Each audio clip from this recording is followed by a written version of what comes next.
Gene चिकित्सा के बारे में, जीन थेरेपी के बारे में आखिर हम क्यों पढ़ रहे हैं। दरअसल हमारे शरीर में हजारों बीमारियां ऐसी हैं जो या तो किसी जीन की संरचना में कोई विकार आ गया हो, उसके परिणाम स्वरूप होती है। ठीक है, या तो किसी जीन की संरचना में कोई विकार आ गया, डिसऑर्डर हो गया हो, उसकी परिणाम स्वरूप होती है। या फिर आप कह सकते हैं किसी आवश्यक जीन, जो कि एक जरूरी जीन है, उसकी अनुपस्थिति के कारण भी, वो जीन एब्सेंट हो, अनुपस्थिति के कारण भी ऐसी बीमारियां हो जाती हैं। तो मानव शरीर में हजारों ऐसी बीमारियां हैं जो या तो जीन की संरचना में आए, किसी डिसऑर्डर के फलस्वरूप होती है, परिणाम स्वरूप होती है, या फिर किसी जीन के एब्सेंटी में होती है। ठीक है, किसी जीन की अनुपस्थिति में होती है। ये जो विकार हैं, डिसऑर्डर हैं, इनको हम बायोटेक की हेल्प से इनका समाधान, इनका उपचार कर सकते हैं, इन बीमारियों से निजात पा सकते हैं। इस बायोटेक में एक जो थेरेपी है, जीन थेरेपी, उसको आज हम डिस्कस करेंगे। तो आखिर ये जीन थेरेपी क्या है, इसकी विधियां क्या, कौन कौन सी हैं, वो जान लेंगे, उदाहरण सहित इसको समझ लेंगे, और फिर जीन थेरेपी से क्या लाभ है ये भी जान लेंगे, और जीन थेरेपी, जीन चिकित्सा की पक्ष में और विपक्ष में क्या क्या तर्क हैं वो भी जान लेंगे। और फाइनली लास्ट में एक पॉइंट और डिस्कस कर लेंगे, जीन थेरेपी के मुद्दे को हम नैतिकता के संदर्भ में भी समझने का प्रयास करेंगे। ठीक है, तो शुरू करते हैं, आखिर ये जीन चिकित्सा क्या है। तो दरअसल जीन चिकित्सा, जीन थेरेपी के माध्यम से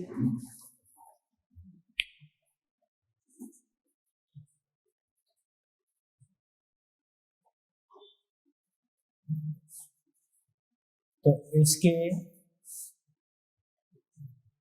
माध्यम से, इसके किसके,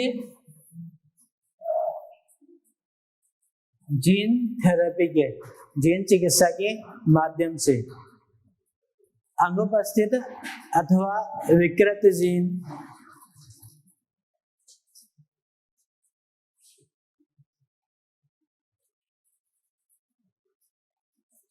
अनुपस्थित एब्सेंट अथवा विकृत जीन, अनुपस्थित अथवा विकृत जीन, मालफॉर्म्ड जीन,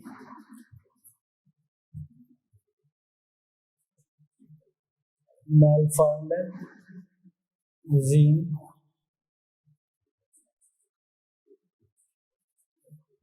जीन चिकित्सा के माध्यम से अनुपस्थित अथवा विकृत जीन की पहचान करके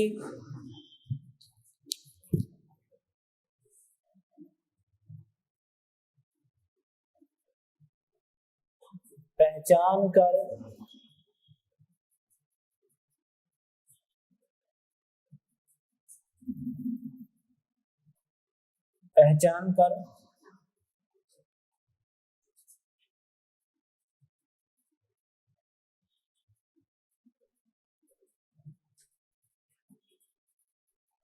कर उसे काटकर उसकी जगह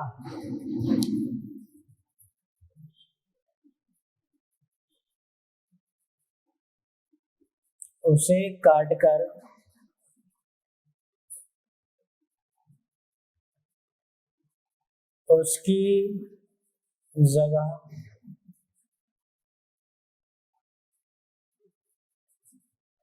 दोषमुक्त जीन को, मतलब जिस जीन में कोई दोष ना हो, ठीक है, दोष मुक्त जीन को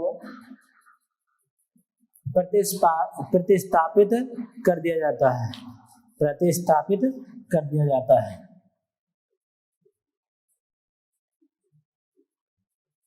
प्रतिस्थापित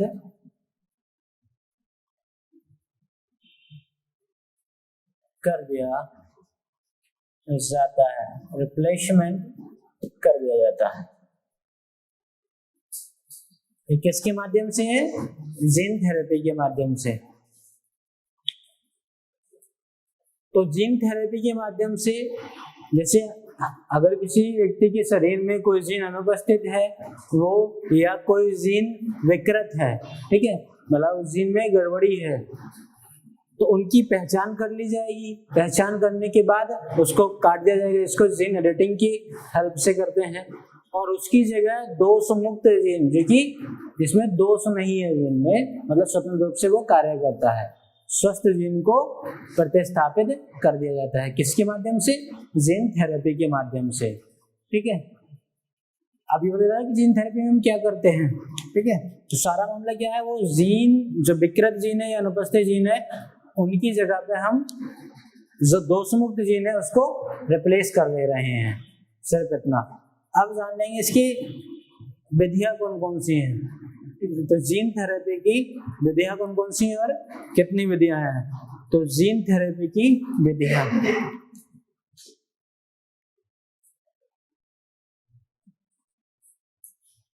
जीन थेरेपी या जीन चिकित्सा की विधियां। तो जब जीन चिकित्सा की विधियां पढ़ेंगे तो वो 3 विधियां हैं। जीन चिकित्सा की 3 विधियां हैं। पहली, जीन प्रतिस्थापन, जीन रिप्लेसमेंट। पहली विधि है जीन प्रतिस्थापन।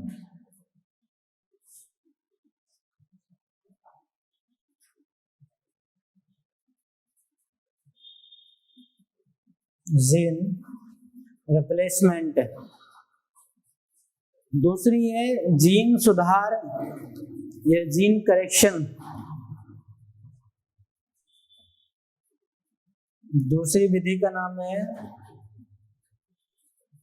जीन सुधार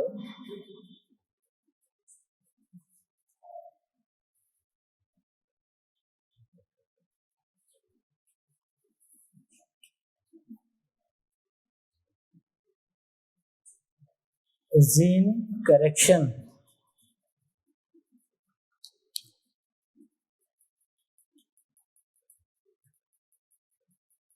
और तीसरी विधि है जीन ऑगमेंटेशन।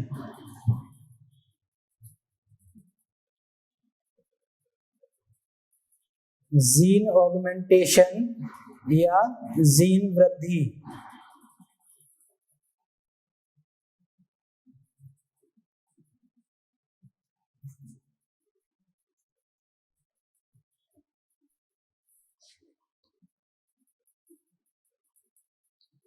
जीन ऑगमेंटेशन या जीन वृद्धि।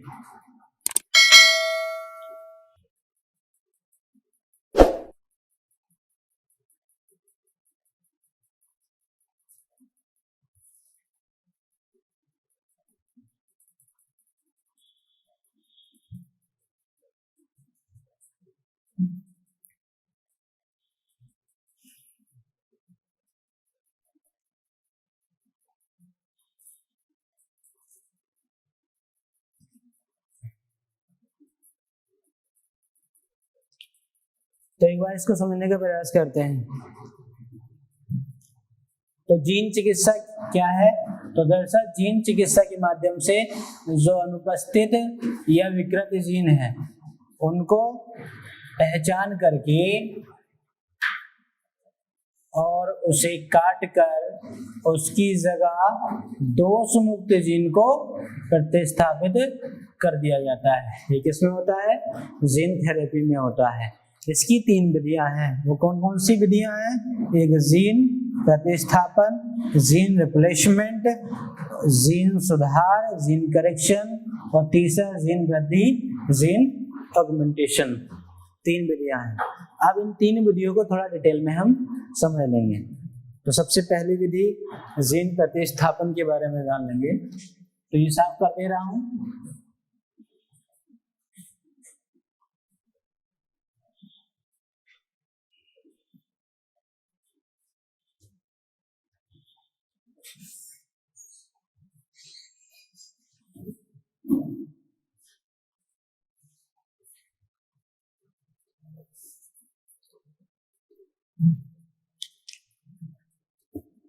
तो पहली विधि थी हमारी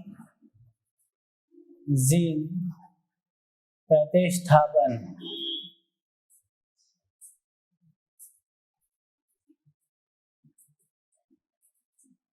जीन रिप्लेसमेंट। नाम से आप लोग अनुमान लगा सकते हैं, अंदाजा लगा सकते हैं इसमें क्या हो सकता है। तो जो विकृत जीन है या फिर दोषयुक्त जीन, दोषयुक्त का मतलब जिसमें दोष है या नहीं है, जिसमें दोष है, दोषयुक्त है, ठीक है। तो विकृत जीन हो या फिर दोषयुक्त जीन हो, इसके स्थान पे हम विकृतहीन और दोष मुक्त जीन को प्रतिस्थापित करते हैं। तो विकृत अथवा दोषयुक्त जीन के स्थान पर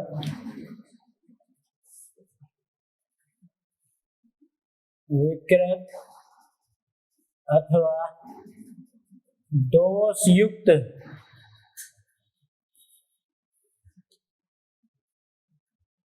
जीन के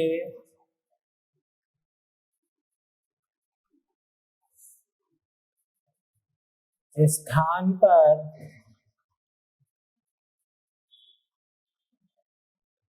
विकृतहीन अथवा दोषमुक्त जीन को प्रतिस्थापित करने की प्रक्रिया।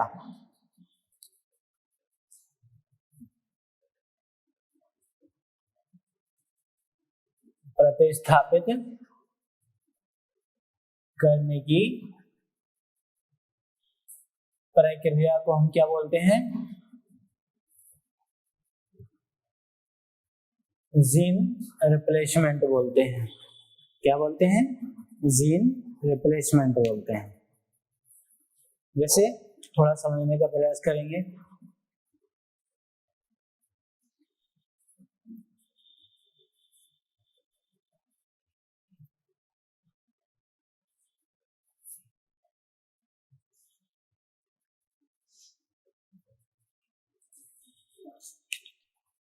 तो डीएनए, जीन के अंदर डीएनए होता है, डीएनए के अंदर जीन होता है, क्या होता है? डीएनए के अंदर होता ना, ठीक है।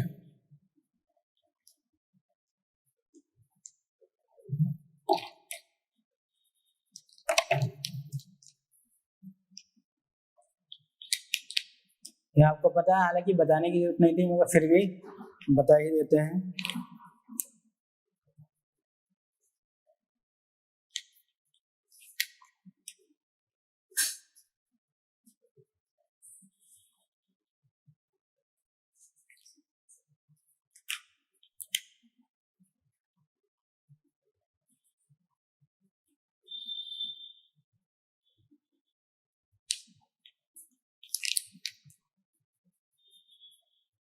तो स्ट्रक्चर आप बना सकते हैं।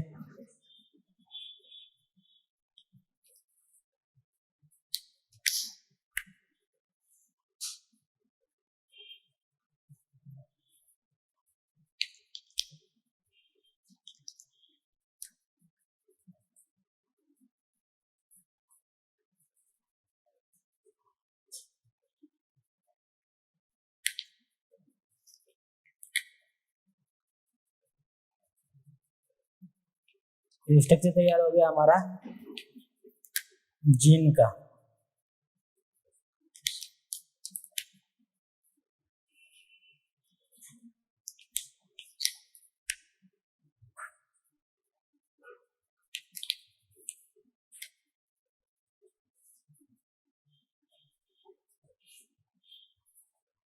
ठीक है, कुछ इसी तरह का होता है। अब इसमें हम क्या कर रहे हैं कि मान लीजिए कोई जीन विकृत है या दोषयुक्त है। तो मान लीजिए ये जो है विकृत है और दोषयुक्त जीन है।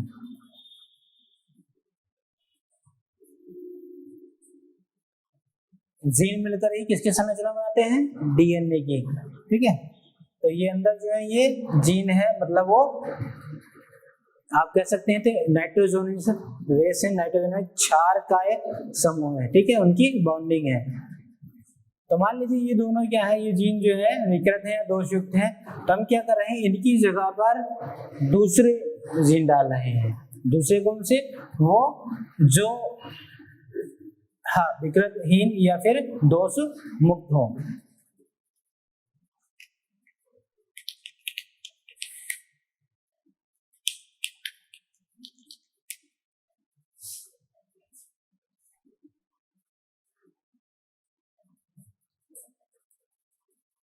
ये जो हमारे जीन है वो विकृत अथवा दोषयुक्त जीन है। अब हमने इनको हटा दिया और इनकी जगह हम दूसरे जीन को रिप्लेस कर रहे हैं। इनको पूरी तरह से हटा देते हैं और दूसरे जीन को रिप्लेस कर रहे हैं।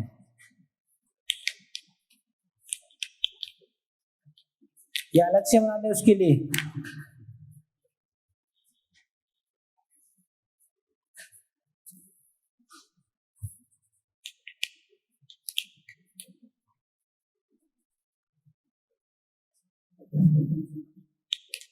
अलग से बना लेते हैं तेजी से।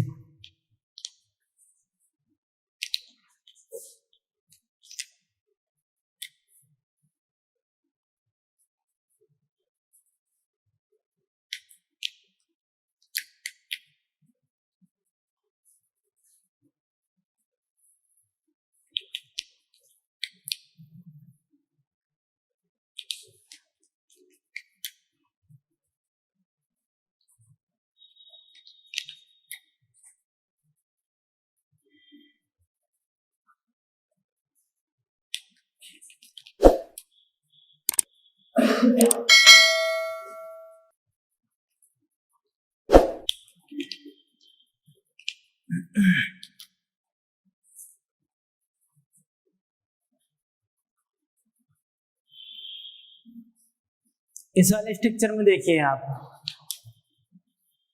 ये जो विकृत जीन थे, दोषयुक्त जीन थे, इनकी जगह हमने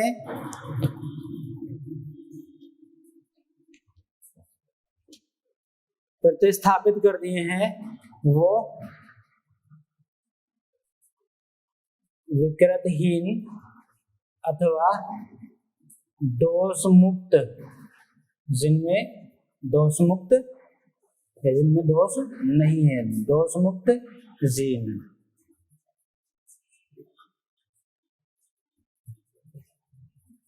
ये पहला डायग्राम है, स्ट्रक्चर है, ये दूसरा स्ट्रक्चर है।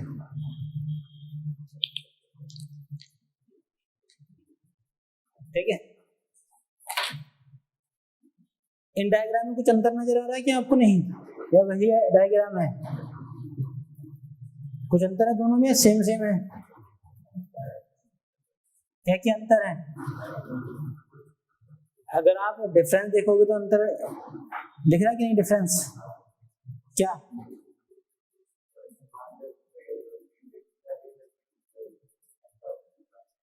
हाँ, साफ लिखा है। देखिए इन जीनों में क्या था? डिसऑर्डर था, विकृत थे, दोषयुक्त जीन थे।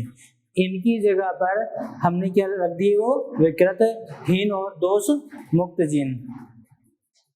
जैसे कलर से हम अंदाजा लगा लीजिए, ब्लू और रेड ये कौन थे? हमारे दोषयुक्त थे, दोषयुक्त जीन थे, विकृत जीन थे। इनकी जगह पर हमने कौन से रख दिए? ब्लैक और ये ब्लू। ठीक है, नए चेंज कर दिए कि नहीं? दूसरे लाए कि नहीं? दूसरे ले आए। ठीक है, तो कलर वलर पे आप इतना ध्यान ना दें, मेन चीज ये है जो लिखा है उसको देख लें। विकृत या दोषयुक्त जीन के स्थान पे हमने क्या कर दिए? विकृतहीन और दोषमुक्त जीन को प्रतिस्थापित कर दिया। ये कौन सी विधि के अंतर्गत हम कर रहे हैं? जीन प्रतिस्थापन के अंदर। ये डायग्राम्स इसलिए बना के दिखा रहे हैं हम लोग ताकि थोड़ा समझने में आसानी रहे।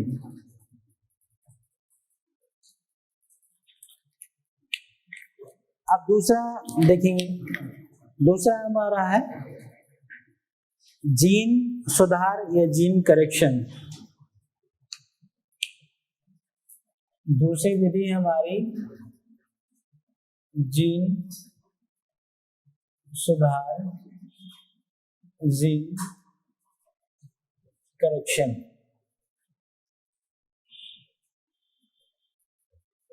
नाम से आप लोग अनुमान लगा सकते हैं इसमें क्या कर रहा है, वो सिर्फ सुधार कर रहा है। तो मतलब जीन में आए आणविक विकारों, मॉलिक्यूलर डिसऑर्डर को थोड़ा बहुत उसमें परिवर्तन करके उसे ठीक किया जा सकता है। किसके माध्यम से? जीन करेक्शन के माध्यम से। इसमें जो मॉलिक्यूलर डिसऑर्डर है इनको थोड़ा परिवर्तित करके, मतलब हटा नहीं रहे हैं, थोड़ा करेक्शन कर रहे हैं उन्हीं में, उसे ठीक किया जा सकता है। तो आप लिखेंगे इसमें जीन में आए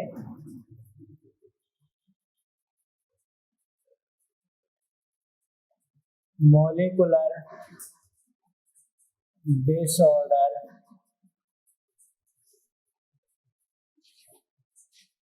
आणविक विकारों को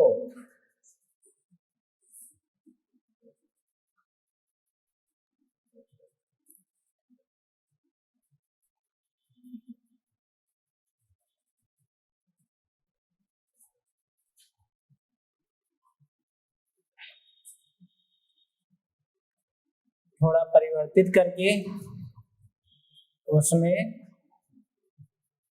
सुधार किया जाता है।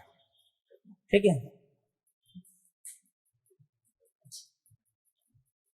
मॉलिक्यूलर डिसऑर्डर को थोड़ा परिवर्तित करके उसमें सुधार किया जाता है या ठीक किया जाता है।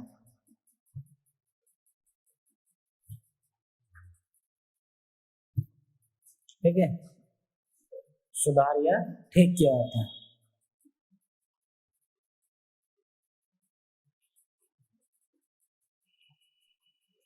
जैसे यहां भी हम लोग स्ट्रक्चर बना देंगे।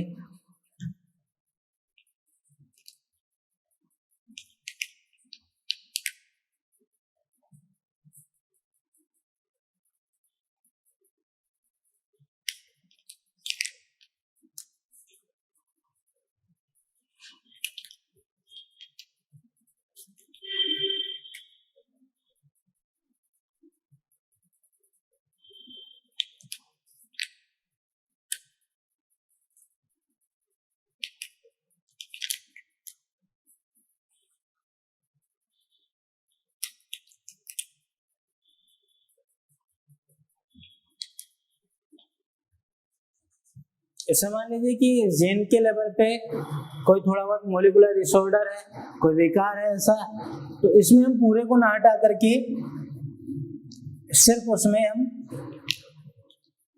थोड़ा बहुत परिवर्तन करके सुधार कर सकते हैं।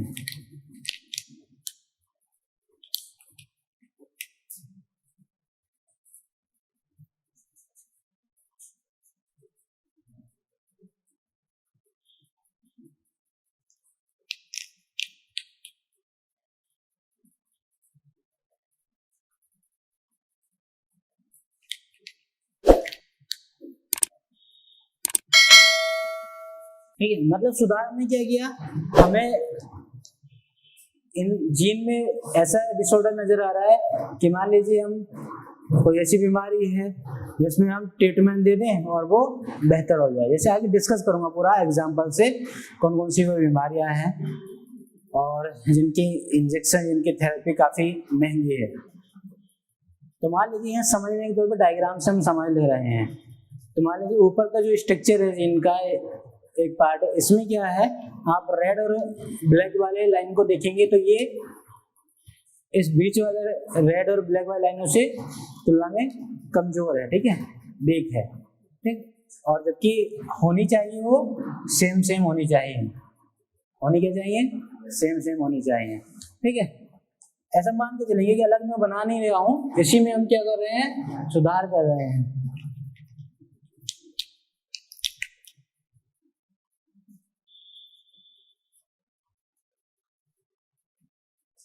तो क्या इसको अलग काटना पड़ा जैसे इसको अलग किया था, ऐसा तो नहीं ना, इसीलिए अलग नहीं बना रहे हैं। वो ये कह रहा है इसके अंतर्गत क्या होता है कि सिर्फ विकारों को में थोड़ा बहुत आप परिवर्तन करके उसमें सुधारा या उसे ठीक किया जा सकता है, उसे सुधारा या ठीक किया जा सकता है। आप दो स्ट्रक्चर इसकी बना सकते हैं, मैंने सिर्फ एक ही बनाया है, ये अलग अलग बना दें, तो देख रहे हैं अलग बना देते हैं।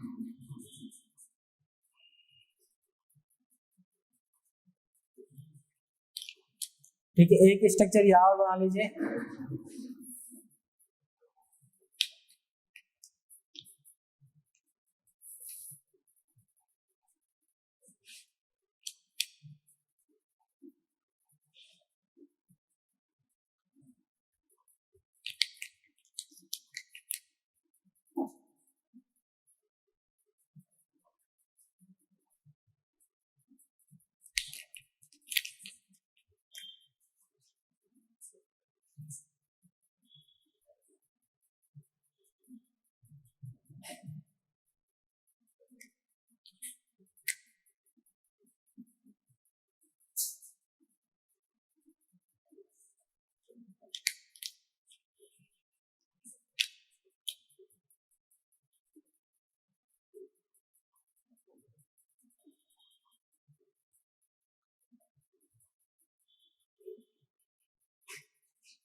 इन दोनों स्ट्रक्चर में कुछ अंतर नजर आ रहा है, कुछ माइन्यूट से अंतर है, आप देख पा रहे हो। तो अब 3D नहीं है तो थोड़ा समय भी लग रहा है, समय भी हमारा बर्बाद हो रहा है, और फिर वो 3D में तो इतना बेहतर समझा सकते हैं जितना इसमें थोड़ा मुश्किल होता है, फिर भी समझने की कोशिश करेंगे।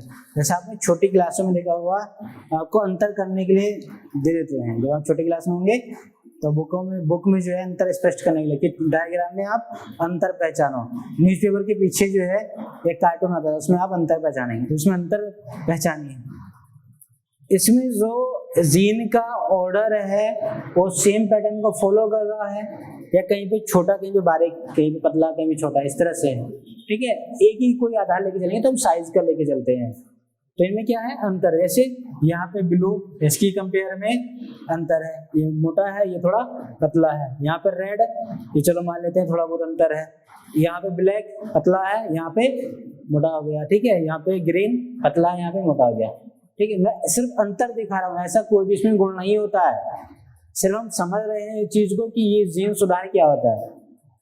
अब हमें क्या करना है, हमें लग रहा है कि इसमें कोई ना कोई मोलिकुलर डिसऑर्डर नजर आ रहे हैं। इसमें क्या नजर आ रहे हैं, डिसऑर्डर नजर आ रहे हैं, कोई एक ऑर्डर नहीं नजर आ रहा। हमें क्या हो गया, मोलिकुलर डिसऑर्डर इसमें नजर आ रहा है। अब हमने क्या किया, इसी में थोड़ा बहुत सुधार कर दिया।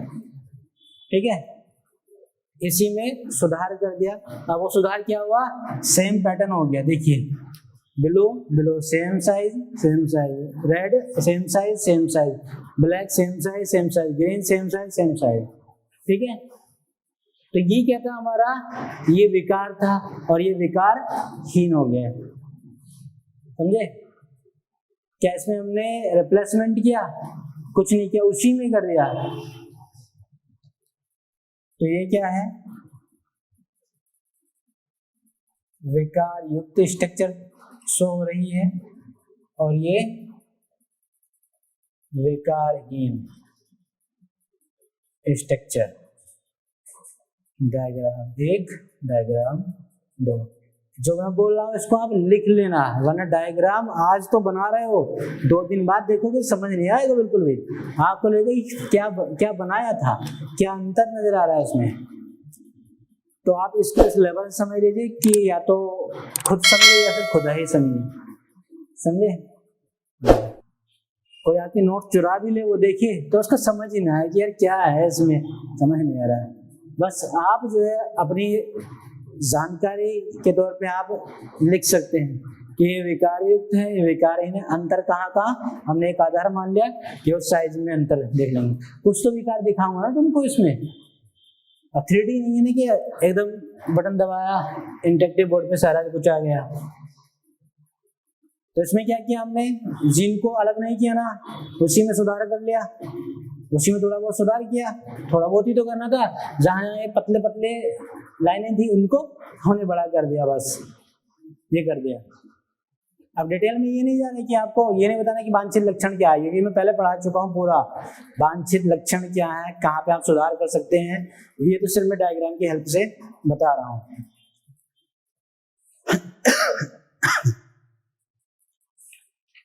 अब तीसरा आता है हमारा जीन वृद्धि, तो उसको भी यही लिख लेते हैं यहाँ पे हम। तीसरा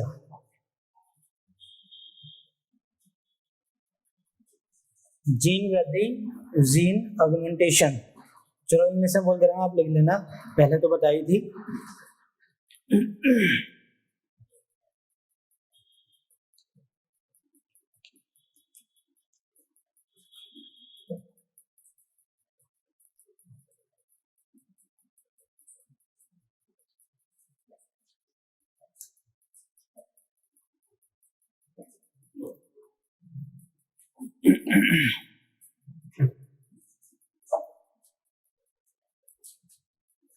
जीन वृद्धि नाम से आप अनुमान लगा सकते हैं। इसमें क्या होगा, जीन को हटाया जाएगा पूरी तरह से, या उसमें सुधार किया जाएगा, या और कोई दूसरा जीन डाल दिया जाएगा,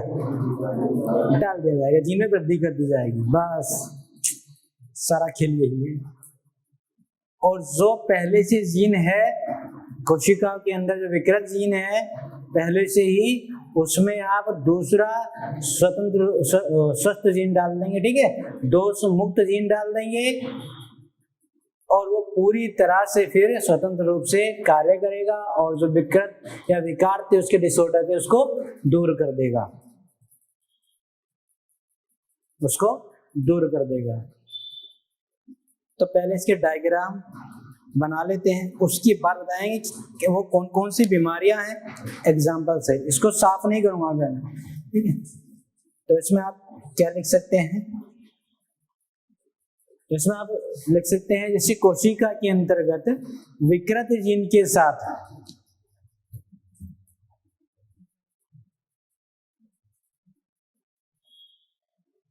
कोशिका के अंतर्गत विकृत जीन के साथ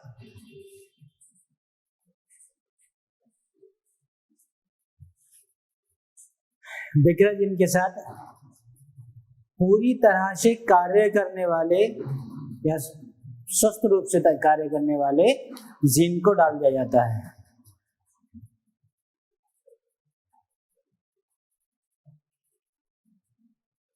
पूरी तरह से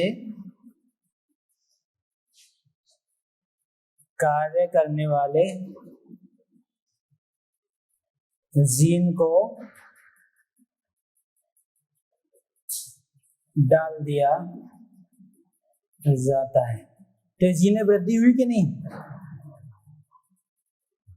जीन में क्या हो गई, वृद्धि हुई है, ठीक है। जीन तो ऑलरेडी था ही, आपने दूसरा जीन और डाल दिया है, और यही जीन फिर क्या करेगा, स्वतंत्र रूप से कार्य करते हुए उन विकारों को, जो विकृत जीन था उसमें जो विकार थे, डिसऑर्डर थे, उनको दूर कर देता है।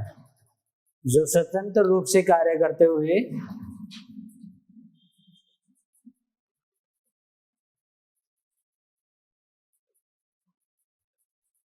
रूप से कार्य करते हुए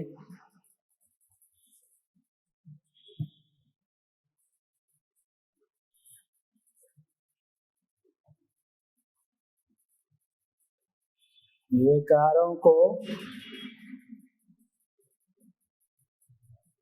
दूर कर देता है, विकारों को दूर कर देता है। इसका डायग्राम हम इधर बना लेंगे।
अब डायग्राम बहुत अच्छे से बना लेंगे।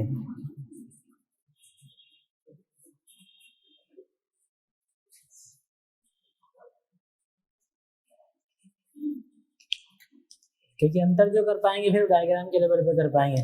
और इनको पूरा वो दे दो बेटा कैंपरा, आप लोग सब अपनी अपनी बोतल इस लड़के को दे दो। इस लड़के को आपने पानी वाला समझ लिया क्या? खुद बोतल लेके बैठा करो।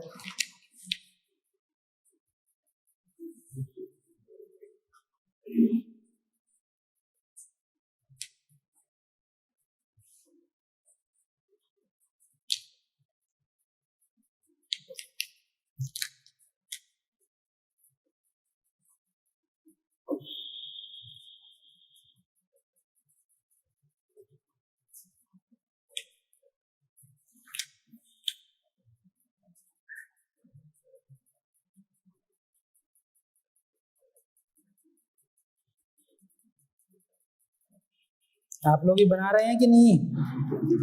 हैंड टू हैंड बनाते रहिए।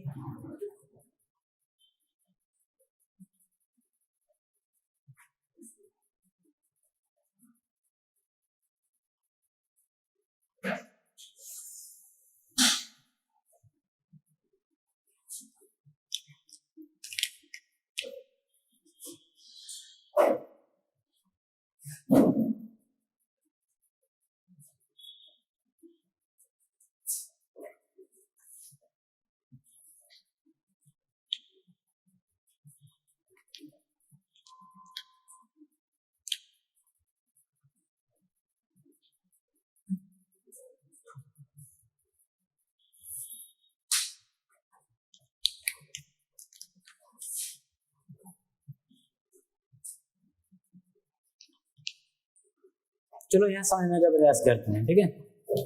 इन दोनों डायग्राम में आप थोड़ा अंतर कर देखें, कुछ नजर आ रहा होगा इसमें। जैसे इस डायग्राम में आप देखो तो कहीं जीन के जो पैटर्न है एकदम बिगड़ रहे हैं, कहीं सीधे लाइनें हो रही है, कहीं जो है अप डाउन हो रही है लाइनें, ठीक है। अब हम क्या कर रहे हैं, ना तो हमें इसको रिप्लेस करना है, इस जीन को उठा करके दूसरा जीन नहीं फिट करना है, ना ही हम इसमें सुधार करेंगे। ना ही हम इसमें सुधार करेंगे। सुधार का मतलब क्या है, हम इसी लाइनों को टेढ़ी मेढ़ी को सीधा कर देंगे तो सुधार हो जाएगा। हमें करना है इसमें जीन वृद्धि, हमें क्या करना है इसमें जीन वृद्धि। तो जो टेढ़ी मेढ़ी लाइनें पतली लाइनें हैं, इसी में हमने क्या किया, एक स्वस्थ जो है या स्वतंत्र रूप से कार्य करने वाला जीन डाल दिया, और जब वो जीन डाला उससे क्या हुआ, ये टेढ़ी मेढ़ी लाइनें पतली लाइनें फिर एक शेप में आ गई सारी की सारी। इसमें क्या किया, हमने जीन में वृद्धि कर इसमें जीन डाल दिया, स्वतंत्र रूप से कार्य करा था। तो इस डायग्राम के जीन के डीएनए के जितने विकार हैं वो सब दूर हो गए, इसमें कोई विकार नजर आ रहा, इसमें सारा पैटर्न सेम है ना। इसमें हमने क्या किया, ना तो हमने इसमें जीन रिप्लेसमेंट किया, ना ये जीन सुधार किया, इसमें हमने क्या किया, जीन वृद्धि की। ठीक है, इसमें जीन वृद्धि की, ये समझ में आया। जीन सुधार करना था तो हम क्या करते, सिर्फ इसी में कर देते, जो टेढ़ी मेढ़ी लाइनें थी इनको सीधा कर लेते, बस इतना ही करते। और हमें क्या करना है, जीन वृद्धि करनी है। जीन वृद्धि के लिए हम इसमें नया जीन स्वतंत्र रूप से जो कार्य करता है, स्वस्थ जीन, दोष मुक्त जीन इसमें डाला। तो ये जो है टेढ़ी मेढ़ी लाइनें जो थी ये सब सीधी हो गई, पतली लाइनें सब बराबर हो गई। ठीक है, मतलब इसके विकार सब दूर हो गए, और कुछ इस तरह से ये जीन हो गया, डीएनए इस तरह से। इसमें कोई भी विकार आपको नजर नहीं आ रहा होगा, एकदम स्पष्ट है।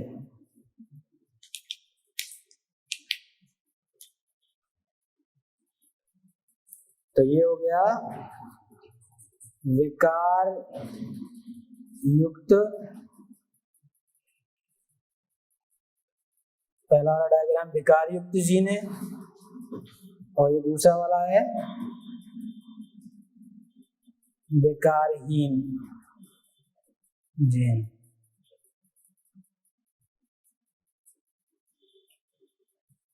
ये विकारहीन, फिर बताना 3D नहीं है तो इसमें हमें समझने के लिए भी एक्स्ट्रा एफर्ट लगाना पड़ेगा।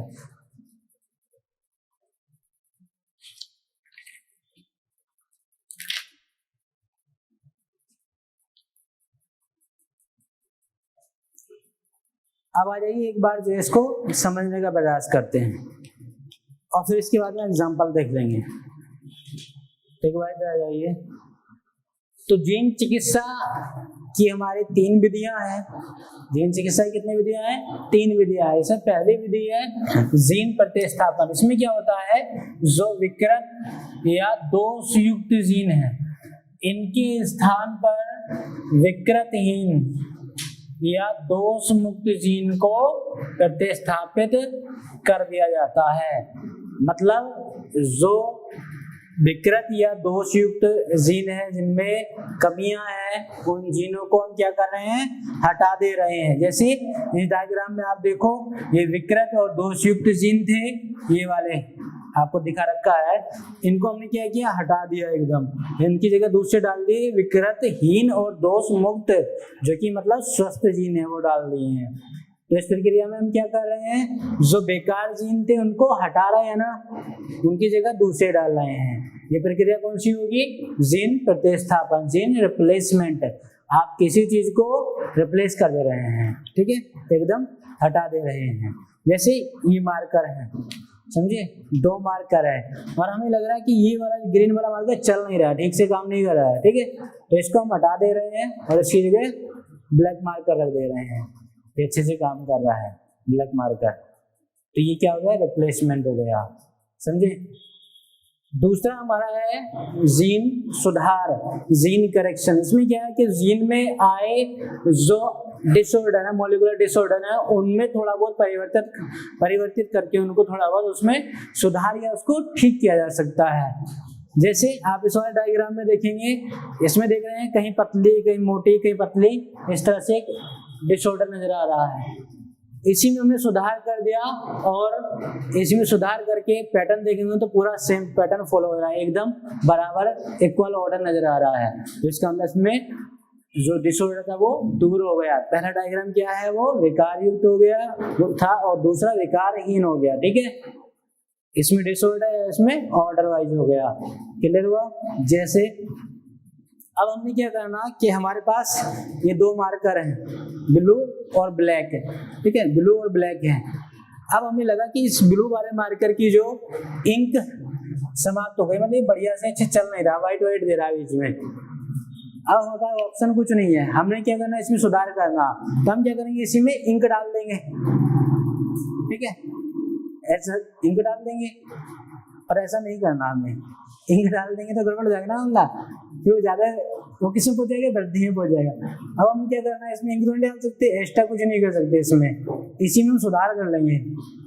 इसी में क्या करेंगे, हम सुधार कर लेंगे। सुधार कैसे कर लेंगे, हमें लग रहा है कि शायद इसको जो है खोल करके फिर दोबारा से इसके अंदर जो पाइप होती है उस पाइप को पलट के लगा देंगे, हो सकता है पीछे जो है इंक ज्यादा स्टोर हो, ठीक है। इसी में क्या किया हमने, पलट के इसको दूसरी तरफ से लगा दिया, कोई एक्स्ट्रा चीज नहीं डाली है अभी हमने, अभी हमारे पास ऑप्शन नहीं है ना कोई, तो इसमें हमने क्या किया, सुधार कर दिया, ठीक है, कोई नई चीज नहीं डाली है।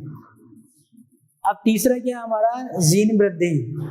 इसमें क्या है, कोशिका के अंतर्गत जो विकृत जीन है उनके साथ पूरी तरह से कार्य करने वाला एक स्वतंत्र या स्वस्थ जीन को डाल दिया जाता है, और वो अच्छी तरह से कार्य करके, स्वतंत्र रूप से कार्य करके जो जीन में के बेकार थे, डिसऑर्डर थे, उसको दूर कर देता है। जैसे अभी मैंने बताया मार्कर की हेल्प से अगर हम देखें तो ये ब्लू और ब्लैक हमारे मार्कर हैं, तो हमें लगा कि ब्लू वाला मार्कर काम नहीं कर रहा है ठीक से, इसकी इंक खराब हो गई है, मतलब इंक इसमें रही नहीं है, ये क्या हल्का हो रहा है। अब इसे हम क्या करेंगे, बाहर से इसमें इंक डाल देंगे, ठीक है, जैसे हमने इसके अंदर की इंक निकाली, इसी बाहर से इंक डाल दी। अब इसमें बाहर से इंक डालेंगे तो फिर ये क्या है, अच्छा से काम करने लगा, बढ़िया एकदम अच्छे से काम करने लगा, गाढ़ा लिखने लगा। तो इसका जो पहले कमी थी, बेकार था, वो दूर हो गया, इंक डालने के बाद दूर हो गया ना। तो यही क्या है, आपने वृद्धि कर दी इसमें, किसकी, इंक की वृद्धि जैसे की, तो यहाँ पे ऐसे जीन की वृद्धि कर दी, जैसे डायग्राम में दिख रहा है। इसमें क्या है, इस वाले आप डायग्राम में देखेंगे तो डिसऑर्डर साफ नजर आ रहा है, कुछ लाइनें टेढ़ी मेढ़ी पतली नजर आ रही हैं, और इसी में हमने फिर क्या किया, जो स्वस्थ जीन है उसको डाल दिया। और स्वस्थ जीन ने क्या काम किया, जो ये डिसऑर्डर था, टेढ़ी मेढ़ी लाइनें थी, उनको सीधा कर दिया, जो पतले थे उनको एक रूप में ला दिया, मतलब ये ऑर्डर हो गया, एक पैटर्न में ला दिया, ठीक है। इसमें आपने क्या किया, अलग से जीन को डाला, जीन वृद्धि की। तो ये तीन विधियां हैं, क्लियर, जीन थेरेपी की तीन विधियां हैं। जैसे अब उदाहरण से हम समझ सकते हैं, जैसे आपने अभी हाल फिलहाल के कुछ समय में देखा होगा कि एक मामला बहुत हाईलाइट था कि बिहार के वो दंपत्ति रहे, दिल्ली में अपने 10 माह के बच्चे का इलाज करा रहे थे, और उस बच्चे को एक इंजेक्शन लगना था, और उसकी कीमत थी लगभग 16 से 18 करोड़ रुपया।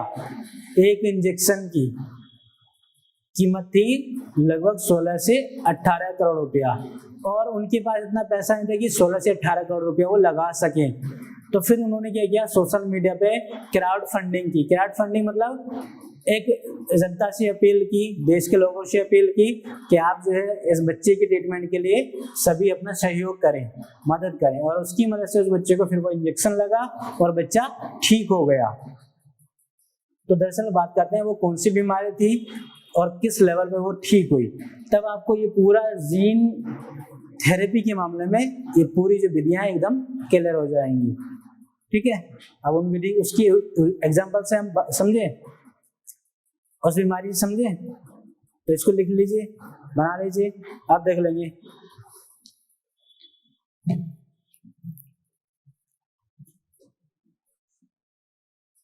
एग्जाम्पल साथ में इसलिए नहीं लिखे थे, पहले वीडियो को बता दिया, वरना फिर ये विधियां भी हम समझ नहीं पाते। डायग्राम वाले स्पेस इतना नहीं है कि सारी चीजें एक बार में हम लिख लें, या फिर मिटा मिटा के फिर से दोबारा से उसी डायग्राम को दिखा दें।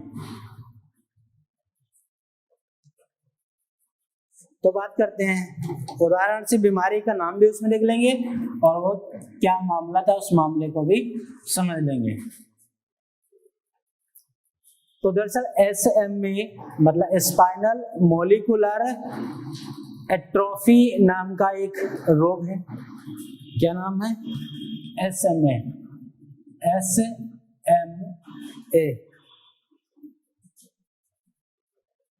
SMA,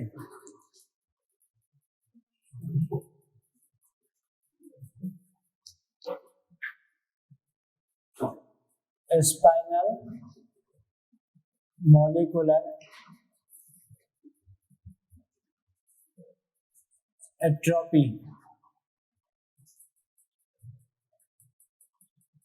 स्पाइनल मॉलिक्यूलर एट्रोफी रोग है।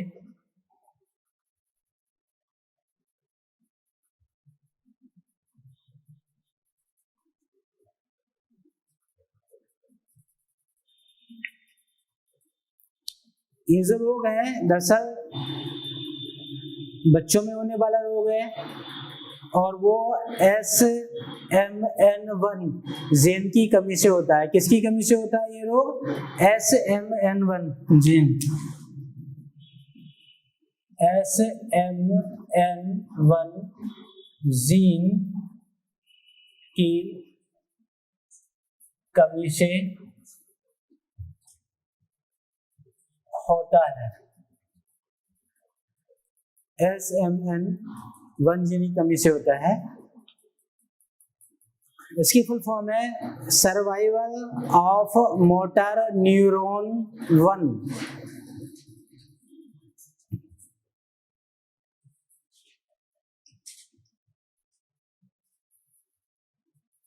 सर्वाइवल ऑफ मोटर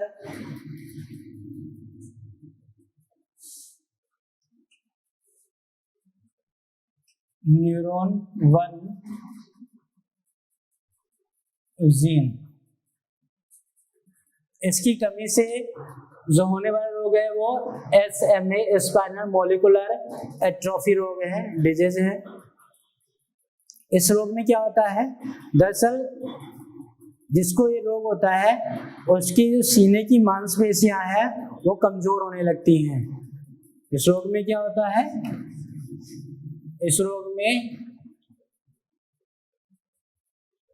इससे सीने की मांसपेशियां मसल जो है कमजोर होने लगती हैं। सीने की मांसपेशियां, अब देखिए इसके सीने की मांसपेशियां कमजोर होने लगेगी तो क्या उसको सांस लेने में दिक्कत नहीं होगी? बिल्कुल दिक्कत होगी। तो इसमें क्या होता है सांस लेने में दिक्कत होने लगती है, जिससे मरीज को सांस लेने में दिक्कत होने लगती है। और जब सांस ही नहीं लिया जाएगा उसमें दिक्कत आएगी तो क्या ऐसे में मरीज की हालत और नाजुक हो जाएगी नहीं, और हो सकता है ऐसे मरीज की मृत्यु हो जाए। तो ऐसे में क्या होता है मरीज की मृत्यु हो जाती है, मरीज की मृत्यु हो जाती है। यह रोग बच्चों में होता है। किसमें होता है?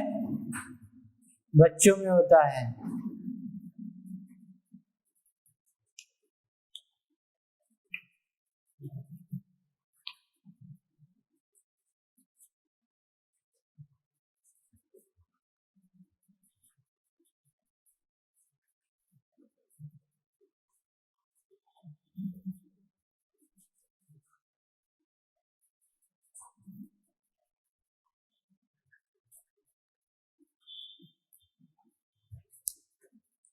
यह रोग बच्चों में होता है।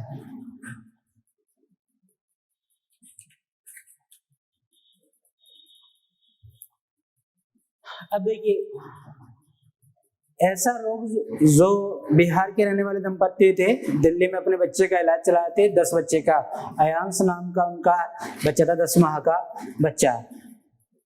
तो उस बच्चे को जो डिजीज था वो SMA डिजीज था। ठीक है, इसका मतलब कौन सी जीन की कमी थी उस बच्चे के अंदर? SMN1 जीन की कमी थी उस बच्चे के अंदर। उस बच्चे को क्या हो रहा था? उसकी सीने की मांसपेशियां कमजोर हो रही थी, जिससे क्या था, उसे सांस लेने में दिक्कत आ रही थी और हो सकता था कि उसकी मृत्यु भी हो जाती। ठीक है, समय पे इलाज नहीं मिलता। तो अब डॉक्टर ने बताया कि इसके लिए जो है आपको एक इंजेक्शन लगवाना पड़ेगा, आपको एक इंजेक्शन लगवाना पड़ेगा, और जिसकी कीमत है 16 से 18 करोड़। उस इंजेक्शन की कीमत कितनी है? 16 से 18 करोड़ रुपए का इंजेक्शन, 16 से 18 करोड़ रुपए का इंजेक्शन। उस इंजेक्शन का नाम है जोलजेंसमा, जोलजेंसमा।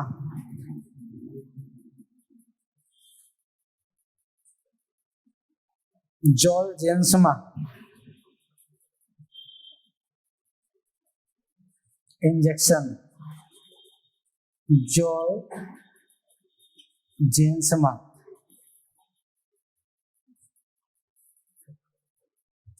तो डॉक्टर ने कहा कि आपके बच्चे को जोलजेंसमा इंजेक्शन दिया जाएगा और इससे आपका बच्चा ठीक हो जाएगा। इस जोलजेंसमा इंजेक्शन की कीमत है 16 से 18 करोड़ रुपए। तो दोस्तों इसमें क्या हुआ, कोशिका के अंदर वो स्वस्थ जीन को डाल दिया, और बच्चे के इस इंजेक्शन की हेल्प से कोशिकाओं के अंदर स्वस्थ जीन को डाल दिया, और बच्चा जो है उसका जो जीन के अंदर डिसऑर्डर थे, विकार थे, वो धीरे धीरे दूर हो गए और बच्चा पूरी तरह से फिर स्वस्थ हो गया। तो इसमें हम मुझे बताएंगे जीन थेरेपी कौन सी विधि को अपनाया गया होगा?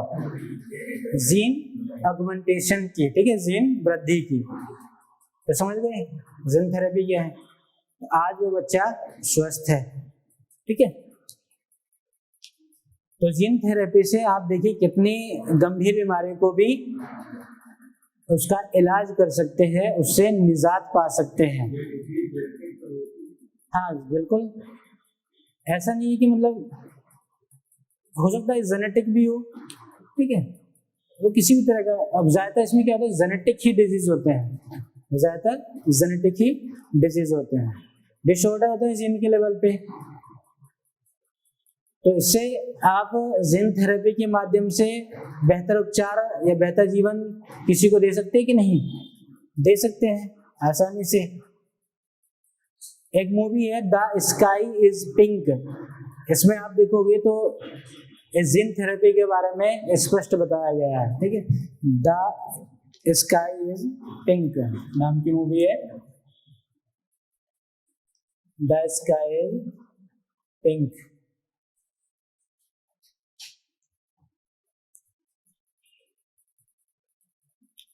इस मूवी में स्पष्ट बताया गया जीन थेरेपी की मेन चीज भाई कोई एक मामूली सी, मतलब मामूली के एक इंजेक्शन की कीमत 16 से 18 करोड़ रुपए है, तो चर्चा का विषय बनेगा ही ना।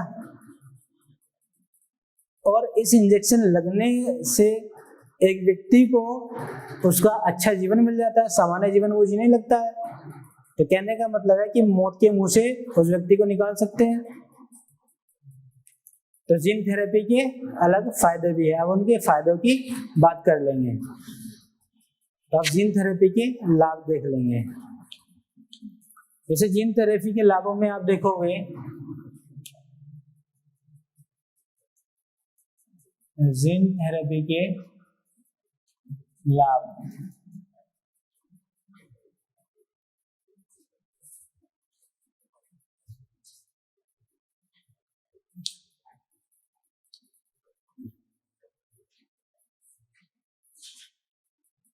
तो जीन थेरेपी से क्या स्किन डिजीज को दूर नहीं किया जा सकता?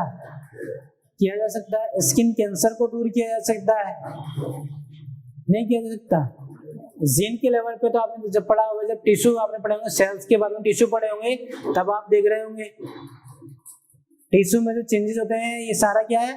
जीन्स का तो खेल होता है ना। तो ऐसे में क्या है, स्किन कैंसर जैसे खतरनाक रोगों से भी निजात मिल सकती है। तो स्किन कैंसर को उपचार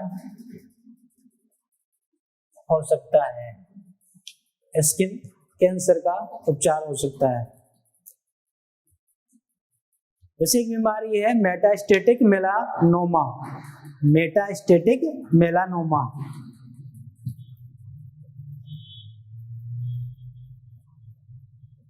मेटास्टेटिक मेलानोमा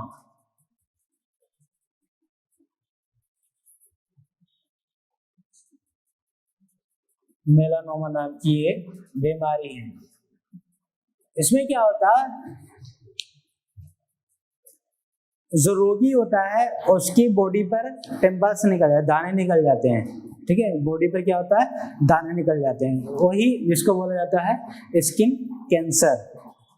इसे क्या बोला जाता है, स्किन कैंसर। तो ऐसी खतरनाक बीमारियों से भी छुटकारा पाया जा सकता है। एक रोग होता है पार्किंसन डिजीज।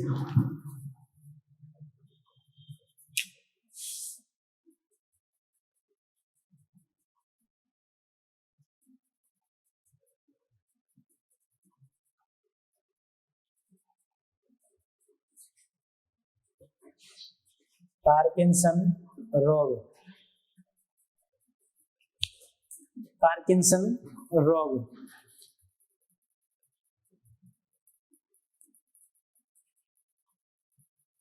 जिस व्यक्ति को ये रोग हो जाता है, दरअसल उसके मस्तिष्क में जो नर्वस सिस्टम है उसको ये डैमेज कर लेता है, नुकसान पहुंचाता है।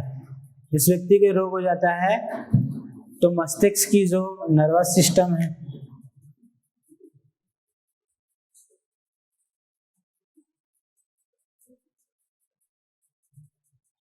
नर्वस सिस्टम को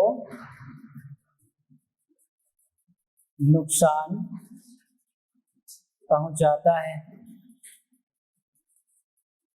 इसमें क्या होता है, शरीर पर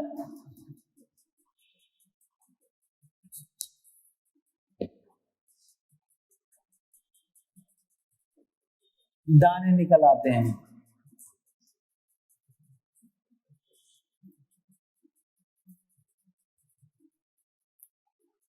तो मस्तिष्क के नर्वस सिस्टम को नुकसान पहुंचाता है। आप ये कह सकते हैं कि एक व्यक्ति का डोपामाइन का जो स्तर है उसको गिरा देता है। ऐसे में क्या होता है, मरीज के डोपामाइन के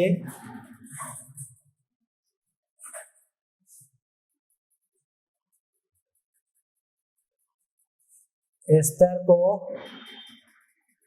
गिरा देता है। डोपामाइन हार्मोन्स क्या है, कल भी बताया था। इससे क्या होता है, एक व्यक्ति एकाग्रता को बनाए रखता है।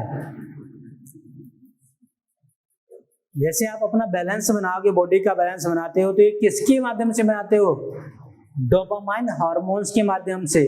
आप चल रहे हैं, लड़खड़ा नहीं रहे हैं, आप चल रहे हैं सीधे, इसका मतलब है आपके अंदर डोपामाइन का स्तर ठीक है।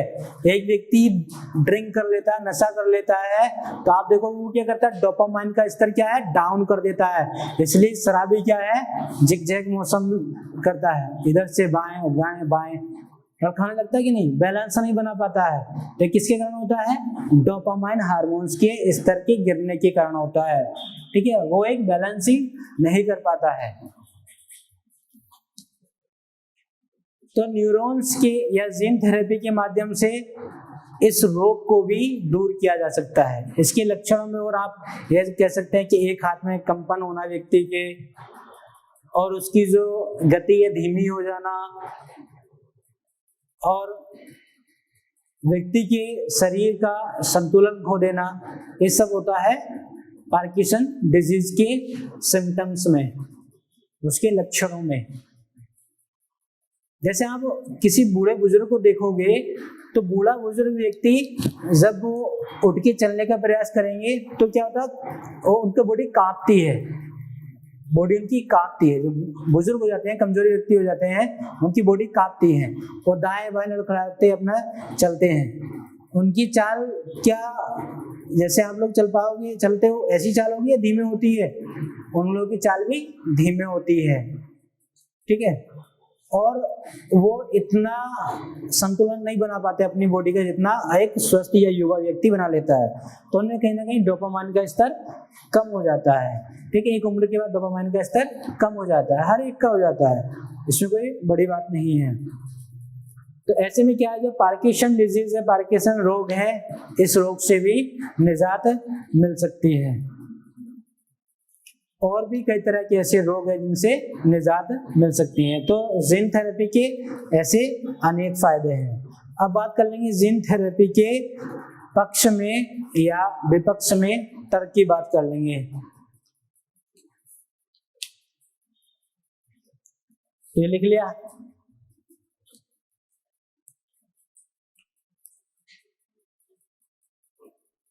तो आप देखते हैं कि जिन थेरेपी के पक्ष की में बात करें, क्या हुआ, कोई दिक्कत हो बेटा? सब कुछ ठीक है ना? पानी वानी पीना तो पी लीजिए। तो जिन थेरेपी के, जिन चिकित्सा के अगर पक्ष में तर्क दें तो आप यही कह सकते हैं कि हम किसी रोग के सिम्टम्स को पहचान कर, किसी रोग के सिम्टम्स को पहचान कर उसका इलाज कर सकते हैं, उस रोग को पूरी तरह से रोक सकते हैं। नहीं रोक सकते, रोक सकते हैं। जैसे डोपामाइन का स्तर आपको लगा कि गिरने लगा है, डोपामाइन का स्तर जो है, डोपामाइन हार्मोन्स कम होने लगा है, तो फिर आप अनिल कपूर नहीं रहेंगे। समझ रहे मेरी बात? डोपामाइन से एक व्यक्ति युवा भी रहता है। जिस व्यक्ति में डोपामाइन का स्तर रहेगा बरकरार, तो व्यक्ति युवा अवस्था को महसूस करेगा। डोपामाइन का स्तर डाउन होगा तो व्यक्ति वृद्धावस्था को महसूस करेगा। ऐसे में क्या है, जो सिम्टम्स हैं, बीमारी के सिम्टम्स हैं, उसको आप पहले ही पहचान करके उसमें सुधार कर सकते हैं, उसकी रोकथाम कर सकते हैं। ये किसकी हेल्प से हो जाएगा? जिन थेरेपी की हेल्प से हो जाएगा। नहीं हो सकता? हो सकता है।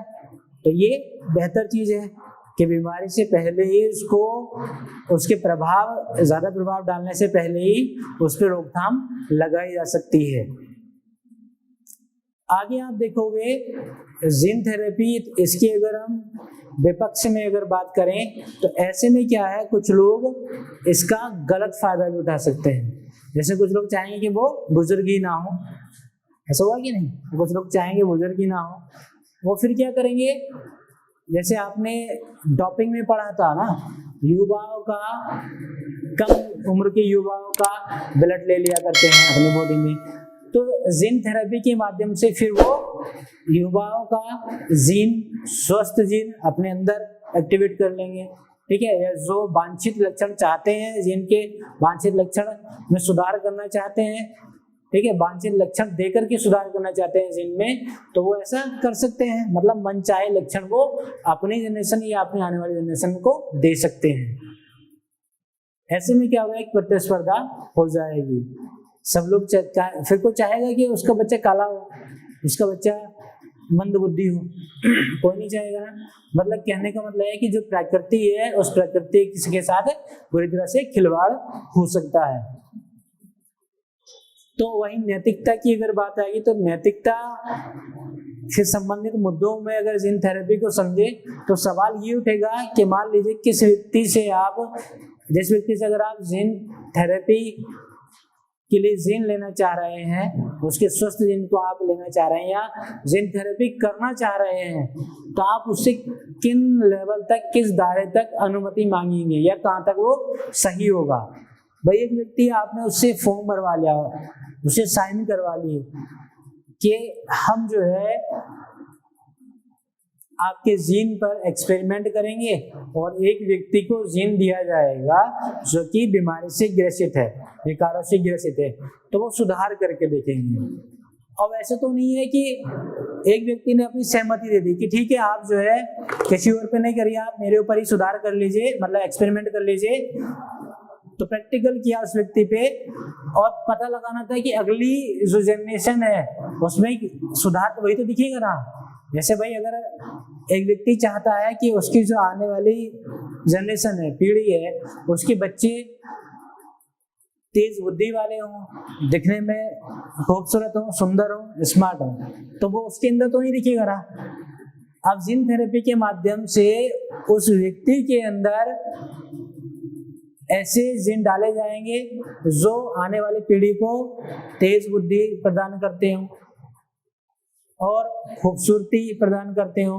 कहने का मतलब उसके वांछित लक्षणों को डाला जाएगा जो वो चाहता है। अब उसके लिए क्या करना पड़ेगा? हमें इंतजार करना पड़ेगा? नहीं करना पड़ेगा। इसके लिए कि लंबे समय का इंतजार करना पड़ेगा और फिर उस व्यक्ति के बारे में जो सिम्टम्स है, इस प्रैक्टिकल के सिम्टम्स से परिणाम जानने के लिए हमें कम से कम भी नहीं तो ये मान लीजिए कि कई दशक का इंतजार करना पड़ता है। जैसे एक बच्चे भाई जन्म लिया और ऐसा तो नहीं है कि जब तक वो जन्म लिया और तुरंत जो है अपना PhD करने लगा, इंग्लिश बोलने लगा, तेज बुद्धि का पता चल गया कि हाँ ये जो है तेज या बुद्धिमान बच्चा है, ऐसा तो नहीं ना। वो भी सोसाइटी में आएगा, पढ़ेगा, लिखेगा और उसकी बात पता चलेगा ना स्टडी करके कि ये बच्चा कितना जो है बुद्धिमान है। जिस व्यक्ति का जीन लिया था उस व्यक्ति के जीन की कैलकुलेशन की कि वो जीन कितना काम कर रहा था, उस जीन की कितनी कैपेसिटी थी, उस व्यक्ति की कितनी कैपेसिटी थी, उस व्यक्ति का कितना IQ लेवल था, क्या उतना ही IQ लेवल इस बच्चे का है या उससे ज्यादा है, कितना आखिर ये थेरेपी कारगर साबित हो रही है। तो ऐसे में क्या होगा, एक लंबे समय हो जाता है, एक लंबे समय का इंतजार भी करना पड़ेगा जो कि नैतिकता की दृष्टि से शायद सही नहीं होगा।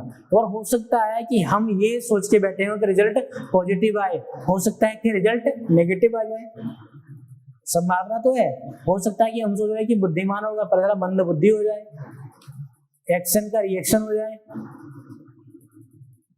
तो आखिर देखिए वो बच्चा, अब बच्चा पैदा हुआ, अब बच्चे का तो कोई दोष नहीं करा उसमें भाई। आप सोच रहे थे कि बच्चा जो है आने वाली पीढ़ी एकदम स्वस्थ पैदा हो, स्मार्ट हो, तेज बुद्धि वाला बच्चा हो। आपने क्या किया, उसके साथ खिलवाड़ कर दिया। आपने जीन एडिटिंग, जीन थेरेपी के माध्यम से उस बच्चे के अंदर आनुवंशिक लक्षणों को चेंज कर दिया। जो आप चाह रहे थे अपने वांछित लक्षण डाल दिए थे उसमें, अब उससे क्या हुआ, दुष्प्रभाव हुआ, उसका दुष्प्रभाव हो गया और बच्चा खूबसूरत की बजाय विकलांग पैदा हुआ, मंद बुद्धि पैदा हुआ। अब सोच के देखिए, उस बच्चे को तो आप मार नहीं सकते हैं, अब पूरी जिंदगी बच्चा वो कैसे जिएगा, उस समस्या के साथ जिएगा, नहीं जिएगा। तो ये कहीं ना कहीं नैतिकता या मानवता के प्रति या उस जो प्रकृति है हमारे, उस प्रकृति के विरुद्ध खिलवाड़ तो हो ही रहा है। तो नैतिकता के संदर्भ में ये भी कई सवाल ऐसे उठते हैं। ठीक है, तो फिलहाल सिर्फ ये देखेंगे कि जीन थेरेपी हमने जो देखा, आज ये देखा कि जीन थेरेपी क्या है, इसके माध्यम की या जीन थेरेपी की कितनी विधियां हैं, वो कौन कौन सी विधियां हैं, और 3 विधियों के बारे में हमने डिस्कस किया था, जीन रिप्लेसमेंट, जीन करेक्शन और जीन ऑगमेंटेशन। ठीक है, मतलब जीन वृद्धि के बारे में, इन तीनों के बारे में हमने डिटेल में जान लिया था। उसके बाद में हमने देखा था एक उदाहरण से, एक घटना से इसको समझा भी था, एक रोग के माध्यम से इसको समझा भी था। फिर जीन थेरेपी के लाभ देखे थे और फिर बाद में 2 पॉइंट हमने डिस्कस किए थे, जीन थेरेपी के पक्ष में तर्क और जीन थेरेपी के विपक्ष में तर्क, और फाइनली नैतिक मुद्दे पर भी चर्चा की थी। तो जीन थेरेपी के लिए आज इतना ही रखते हैं। ठीक है, तो आज के लिए इतना ही।